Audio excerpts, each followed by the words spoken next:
आता मी -x ला LHS मध्ये आणणार प्लस इथले 10y आणि हे 1 इथे आणले की -21 झाले इज इक्वल टू 0.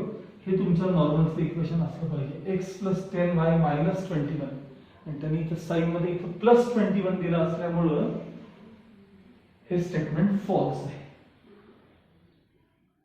केवळ तर एका साइन मुळे ते स्टेटमेंट काय असतं ना फॉल्स. ओके, आता याचं थर्ड स्टेटमेंट जे आहे थर्ड, an absolute maximum म्हणजे maximum value, an absolute maximum must occur at a critical point or at the end point. Critical पॉइंटचा अर्थ असा की आपण जेव्हा इथे f' = 0 इक्वेशन सॉल्व्ह करतो बघा, तेव्हा x ला ज्या पर्टिक्युलर व्हॅल्यूज मिळतात त्याला क्रिटिकल व्हॅल्यूज म्हणतात. त्याच्या पर्टिक्युलर व्हॅल्यूज मिळतात. आपण त्यानंतर f" ते चेक करतो बघा मॅक्सिमा आहे का मिनिमा आहे. त्या roots of the equation these are called critical values. Or at the end point, end point म्हणजेच एक्स्ट्रीम पॉइंट्स, एक्स्ट्रीमिटीज किंवा एक्स्ट्रीम व्हॅल्यूज. त्या ग्राफच्या एंड पॉइंटला मॅक्सिमम किंवा मिनिमम व्हॅल्यू तुम्हाला ग्राफच्या एंड पॉइंटलाच मिळत असते, हे लक्षात ठेवा. ठीक आहे.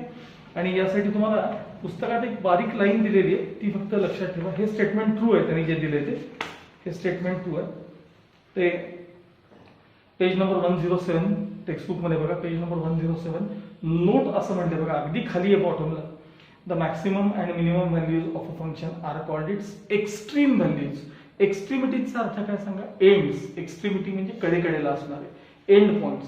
म्हणजे मॅक्सिमम किंवा मिनिमम व्हॅल्यूज जे असतात तुम्हाला त्या तुम्हाला क्रिटिकल पॉइंटला म्हणजे पर्टिक्युलर पॉइंटला किंवा एंड पॉइंट्सलाच मिळतात. म्हणजे हे थोडक्यात स्टेटमेंट त्यांचं काय ट्रू आहे. म्हणजे थर्ड स्टेटमेंट ट्रू आहे, त्याला काही सिम्प्लिफाय करायची गरज नाही. ते स्टेटमेंट तुमचं काय सांगा, थर्ड स्टेटमेंट जे आहे ते ट्रू आहे. ठीक आहे. नेक्स्ट,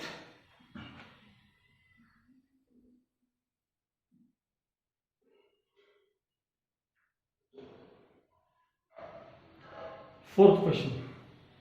आता मी फोर्थ क्वेश्चन बघितल्यानंतर मला सहज मी वरचा फोर्थ क्वेश्चन बघायला हवे. बहुतेक तो माझ्याकडनं घ्यायचा राहिला बरं का. फोर्थ क्वेश्चन बहुतेक घेतो मी, सांगतो तुम्हाला, ओरली सांगतो. वरचा फोर्थ क्वेश्चन राहिला आहे माझ्याकडनं, क्वेश्चन 2 मधला फोर्थ. मी सहज आत्ता बघितला, मे बी राहिला आहे का, असू दे. हे बघूया, हा अवघड क्वेश्चन आहे. पहिले हे बघूया बघा. The function f(x) x into e raised to bracket e raised to x into bracket 1 minus x is increasing on this domain -1/2 to 1 या दरम्यान हे फंक्शन इन्क्रीजिंग आहे हे तुम्हाला प्रूव्ह करायचं. हे फंक्शन इन्क्रीजिंग आहे हे तुम्हाला प्रूव्ह करायचं. खूप अवघड क्वेश्चन आहे हा, कारण हा सायन्स फॅकल्टीला क्वेश्चन दरवर्षी मी हा सोडवून देतो त्यांना, कारण त्यातले मधल्या स्टेप्स खूप अवघड आहेत. तर लक्ष द्या काळजीपूर्वक. हे फंक्शन इन्क्रीजिंग आहे का डिक्रीजिंग आहे हे कळण्यासाठी तुम्हाला f' म्हणजे त्याचा डेरिव्हेटिव्ह कसा आहे हे बघावं लागतं. जर f' पॉझिटिव्ह असेल तर फंक्शन इन्क्रीजिंग आणि f' निगेटिव्ह असेल तर फंक्शन डिक्रीजिंग. कॅल्क्युलेशन्स खूप अवघड आहेत, नीट लक्ष द्या. बघा, पहिल्यांदा मी हे function f(x) = x as it is into e raised to bracket open करतो वरचं, म्हणजे x - x² असं फंक्शन लिहिलं. तर आता डेरिव्हेटिव्ह पाहिजे तुम्हाला. f'(x) थोड्या स्टेप्स डिटेल करतो कारण हा कळत नाही problem. x into e raised to x - x². Product rule वापरायचा आहे, फर्स्ट आणि second. First into d/dx of second plus second e raised to x - x² into d/dx of first म्हणजे x is equal to x as it is. E raised to something चा derivative e raised to something into something चा derivative. नीट लक्षात आलं का? x चा derivative 1 minus x² चा derivative twice x plus e raised to x minus x² as it is into x चा derivative 1. Common काय निघते का बघा, ही टर्म कॉमन निघते बघा, म्हणजे e raised to x minus x² into bracket ह्यातला x हे 1 मायनस 2x प्लस हे कॉमन मध्ये गेले इथला 1 e raise to x minus x square bracket open करा x minus 2x square plus 1. आता हा क्वाड्रॅटिकचा फॉर्म जरा व्यवस्थित लिहितो मी आधी. एफ डॅश एक्स LHS मध्ये एफ डॅश एक्स चालतो आपला e raise to x minus x square into bracket minus 2x square plus x plus 1. Quadratic मध्ये आधी x स्क्वेअर ची टर्म मग x ची टर्म मग कॉन्स्टंट असतो. शक्यतो स्क्वेअर टर्म कधी निगेटिव्ह ठेवू नये म्हणून सगळ्यात पहिल्यांदा मी -2 त्यातनं कॉमन काढणार आहे आणि इथून पुढचा प्रॉब्लेम हा अवघड व्हायला सुरू होतो. त्यातनं मी आधी -2 कॉमन काढणार आहे. बघा नीट लक्षात द्या. e raise to x minus x square into -2 common काढल्यानंतर इथं काय राहिले सांगा x स्क्वेअर इथं -x/2 डिवाइड करायचं त्याला -2 ने डिवाइड करायचं -1/2. ही स्टेप कळत नाही बऱ्याच जणांना. अरे कॉमन काढायचं म्हणजे डिवाइड करायचं. ह्याला -2 ने डिवाइड केलं x स्क्वेअर शिल्लक राहील. ह्याला -2 ने डिवाइड केलं हे बघा -2. ह्याला -2 ने डिवाइड केलं बस. वाटलं तर तुम्हाला असं ओपन करून बघा ब्रॅकेट कळतं की नाही बघा तुम्हाला. ठीक आहे इथपर्यंत व्यवस्थित. आता हे -2 मी इथं लिहितोय आणि जरा आता या बाजून लिहितोय जरा. हा हे बघा एफ डॅश एक्स इक्वल्स हे -2 मी पुढे लिहितोय e raise to x minus x square into bracket हे x स्क्वेअर मायनस x/2. त्याला परफेक्ट स्क्वेअर करणार आहे मी. तुम्हाला हा टाइप मागे दाखवलाय स्क्वेअर टर्म कशी ऍडजस्ट करायची. बाजूला फॉर्म्युला रेफर करतो मी इथं बघा. स्क्वेअर टर्मचा फॉर्म्युला आठवा. Square term middle term square upon 4 into first term. चला मिडल टर्म बघा इथं बघा ही मिडल टर्म -x/2 चा square upon 4 into first term म्हणजे x स्क्वेअर वरती मायनसचा स्क्वेअर प्लस झाला x²/4 अपॉन 4x स्क्वेअर. हे 4 खाली येतात म्हणजे x² upon 4x square into 4. ते 4 खाली येतात बघा आणि मग x² कॅन्सल 1/16 ही तुमची स्क्वेअर टर्म. हे फक्त लिहिलं दिसतंय का बघा कडेला ते मला.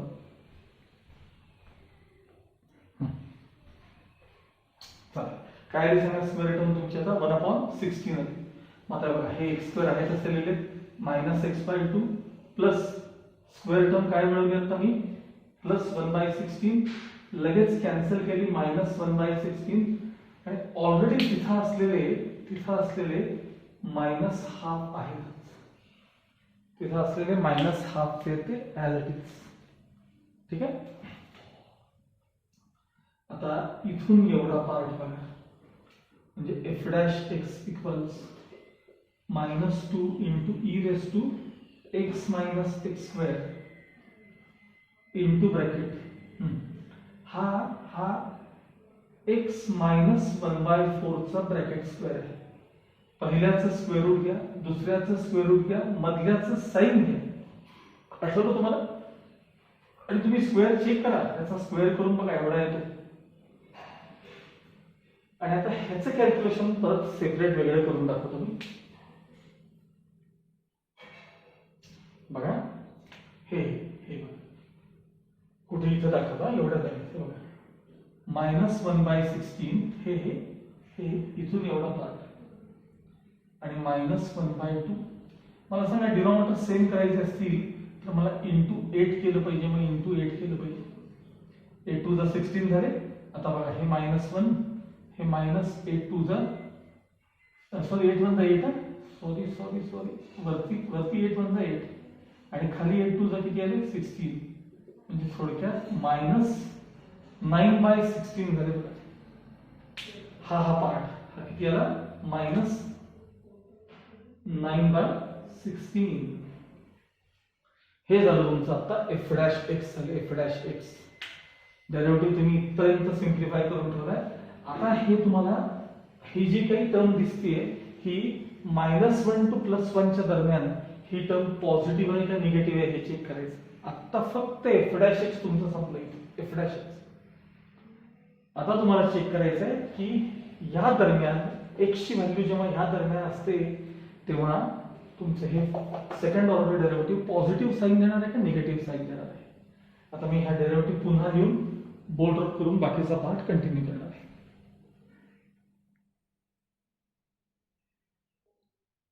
ओके, हा f' मी आता इथं आहे तसे लिहून घेतले. -2 e⁻x - ब्रॅकेट मध्ये x - 1/4 चा ब्रॅकेट स्क्वेअर -9/16 हा f' मी लिहून घेतलेला आहे. हा f'. आता हा तुमचा f' इन्क्रीजिंग आहे का डिक्रीजिंग आहे ठरवण्यासाठी ग्रेटर दॅन 0 आहे का लेस दॅन 0 आहे हे आपल्याला ठरवायचं. आणि त्याकरता x ह्या रेंज मध्ये असं त्यांनी सांगितलं आहे. आता हा भाग खूप अवघड आहे, नीट लक्ष द्या.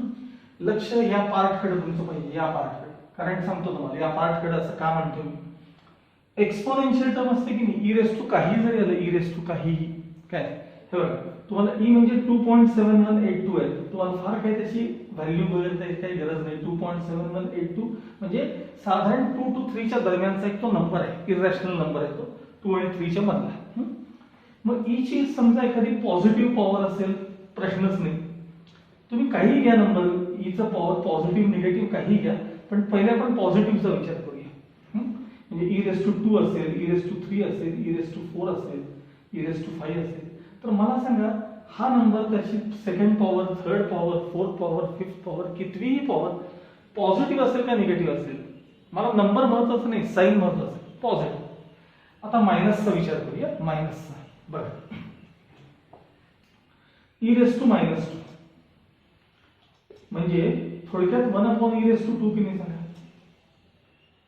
मग विचार हे e⁻² 1/e⁻² म्हणजे e चा स्क्वेअर म्हणजे ह्याचा स्क्वेअर, जो काय येईल तो 4 पॉइंट समथिंग काय येईल तो येईल.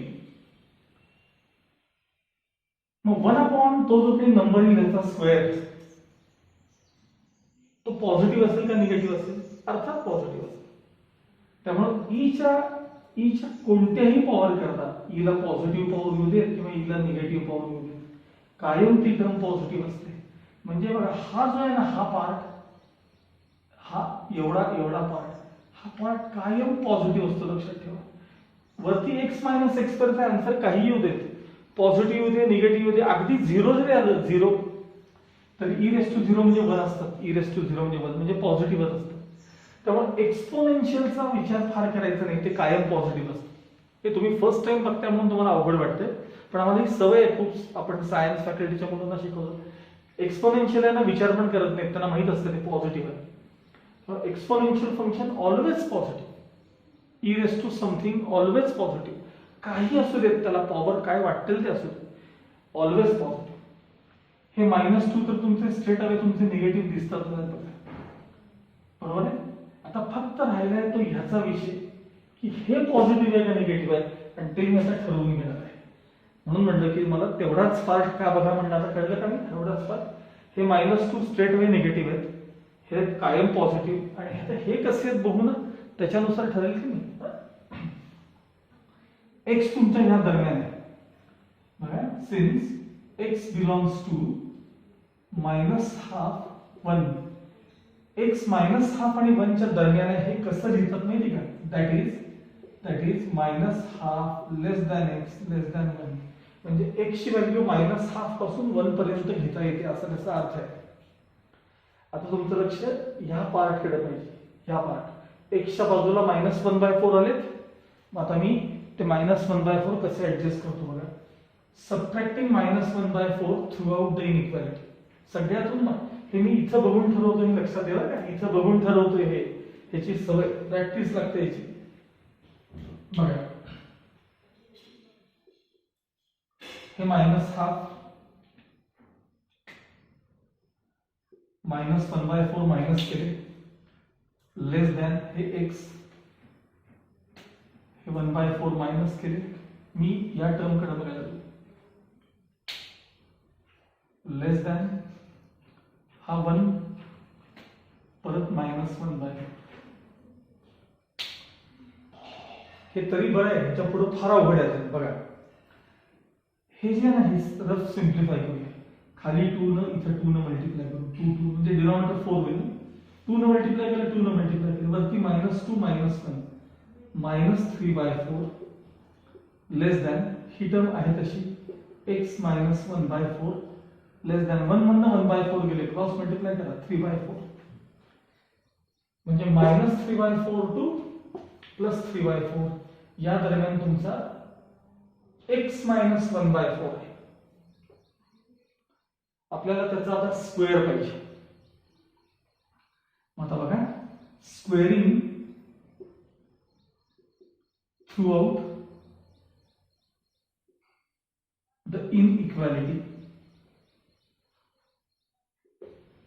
Squaring throughout the inequality. आणि आता हा पार्ट खूप अवघड आहे. त्याच्यानंतर मी जर डायरेक्ट लिहिलं इथं 0 लेस दॅन ह्याचा स्क्वेअर आणि लेस दॅन ह्याचा स्क्वेअर, तर हे कोणाला स्टेप कळत नाही. त्यासाठी आता मी काय दाखवते ते पहिले बघा. नंबर लाईन रिलेटेड पार्ट आहे.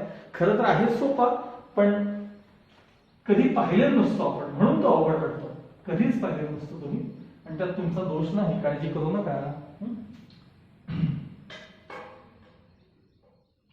बघ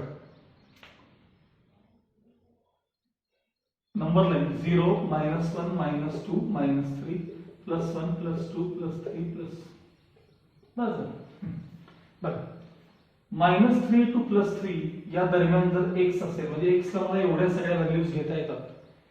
म्हणजे x ला -3 पासून +3 पर्यंतच्या व्हॅल्यूज घेता येतात असं जर म्हणलं, तर त्या x चा स्क्वेअर काय असतो बघा. त्याचा स्क्वेअर काय असतो.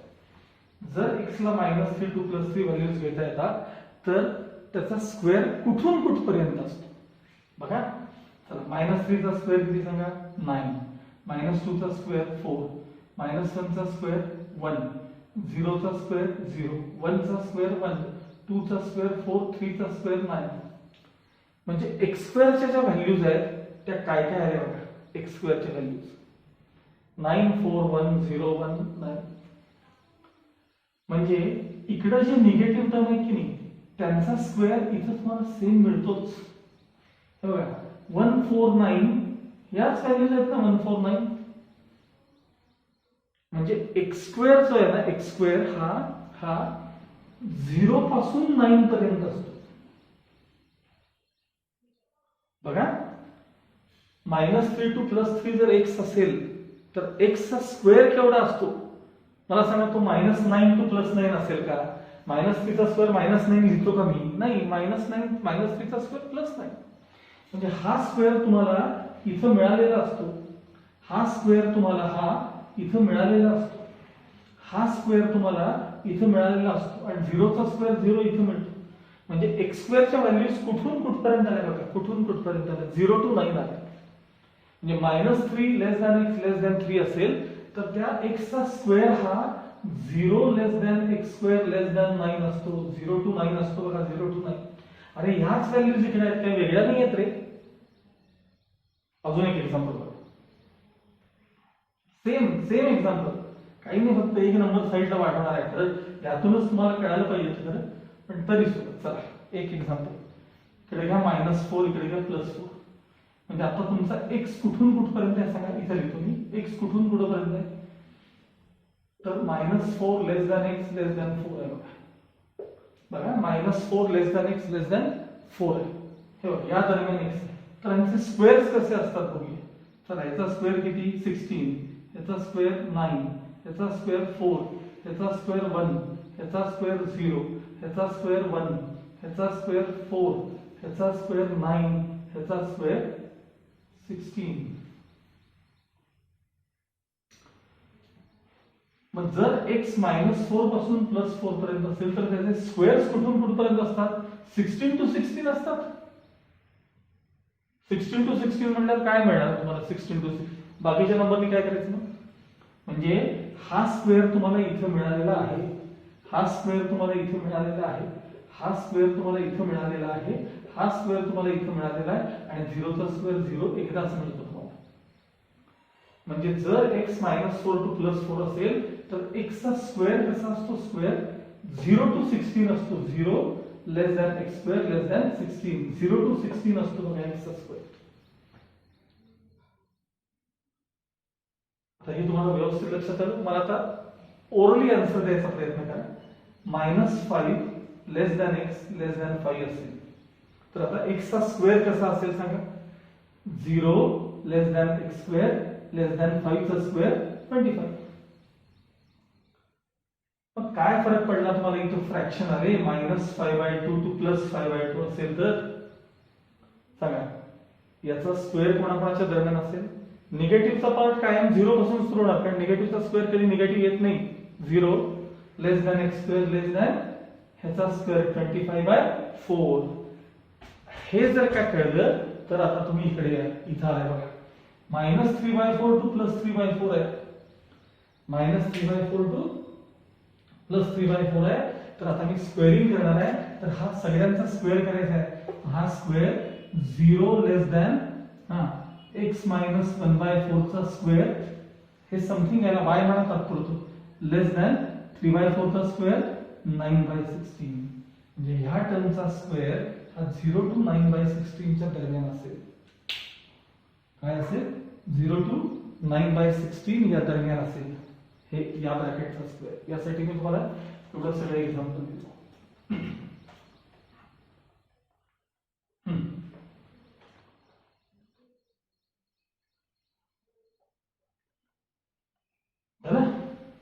आता बघा ह्यामध्ये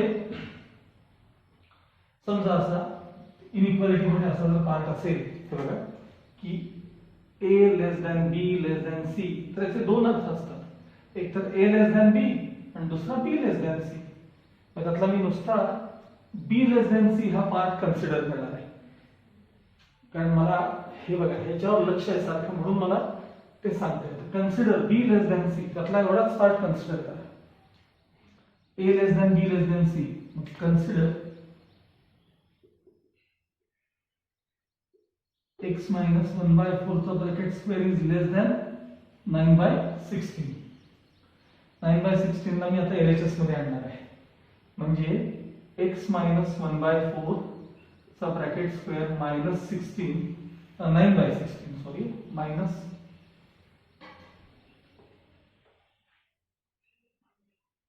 -9/16 is less than 0.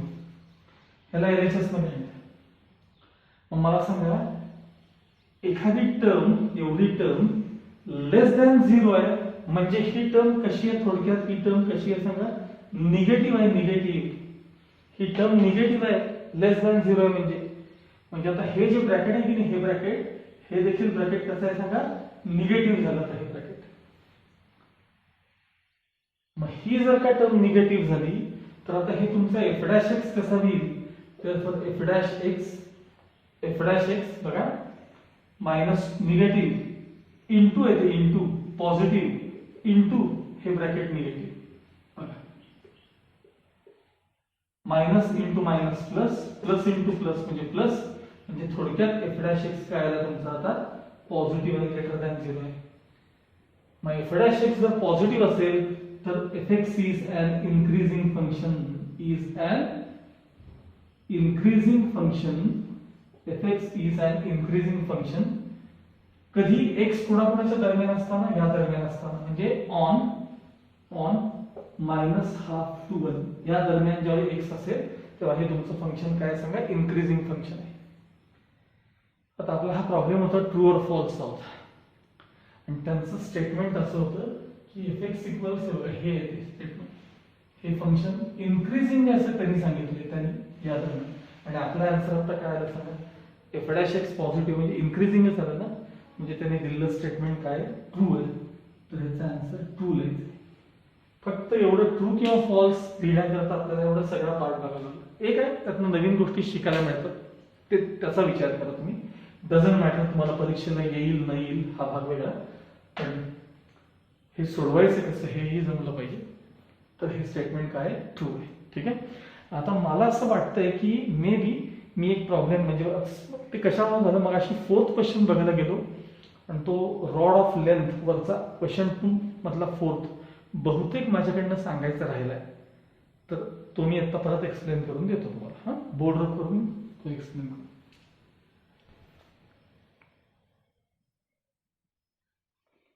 Okay, fill in the blanks मधला क्वेश्चन 2 मधला फोर्थ आपण पाहणार आहोत. Fourth, a rod of 108 meter length is bent to form a rectangle.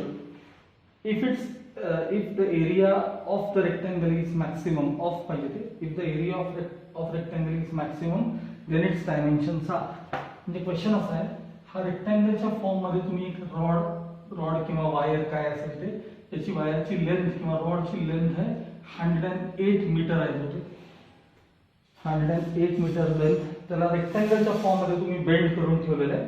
आणि याची एरिया जर तुम्हाला मॅक्सिमम पाहिजे असेल, याची एरिया मॅक्सिमम जर पाहिजे असेल, म्हणजे length into breadth XY maximum पाहिजे असेल, तर त्याचे डायमेन्शन्स काय असावे. यासाठी पहिले क्वेश्चन एक्सरसाइज 4.3 मधला क्वेश्चन नंबर 3 बघायचं. एक्सरसाइज 4.3 मधला क्वेश्चन नंबर 3, जिथं तुम्हाला वायरची लेंथ होती तुमची 36 सेंटीमीटर किंवा मीटर काय असेल ते, तुम्हाला ते रेक्टँगलच्या फॉर्म मध्ये ठेवायचं होतं. तेव्हा त्याचा आन्सर एक्स आणि वाय दोन्ही लेंथ ब्रेथ इक्वल आले होते. आणि मी ज्यावेळेस असं म्हणलं होतं बघा, हा स्क्वेअर असला पाहिजे, स्क्वेअर. एरिया जर मॅक्सिमम यायची असेल तर फक्त आता आपला फक्त नंबर चेंज झालाय, बस बाकी काही नाही. प्रोसिजर सगळी सेम आहे. तो प्रॉब्लेम बघा, तसा सेम सोडवून काढा. आणि जर त्याचा रिझल्टचा जर तुम्हाला वापर करता येत असेल, जर तुमचं पेरिमीटर 36 असेल तर बघा, त्या 36 ला 4 ने डिवाइड केलं की 9 4 36, म्हणजे पेरिमीटर तुमचं तेवढंच राहायला पाहिजे, पण एरिया तुम्हाला मॅक्सिमम मिळाली पाहिजे.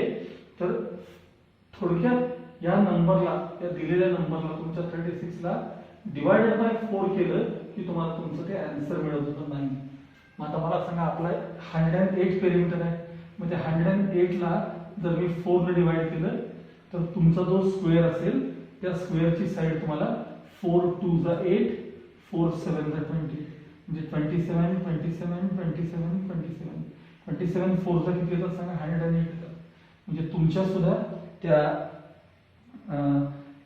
इट्स डायमेन्शन्स आर असं म्हणले त्यांनी, it's dimensions are 27 meters each म्हणलं तरी चालेल, किंवा लेंथ 27 ब्रेथ 27 किंवा स्क्वेअर ऑफ साइड 27 मीटर म्हणलं तरी चालू शकेल. हे त्याचा आन्सर आहे.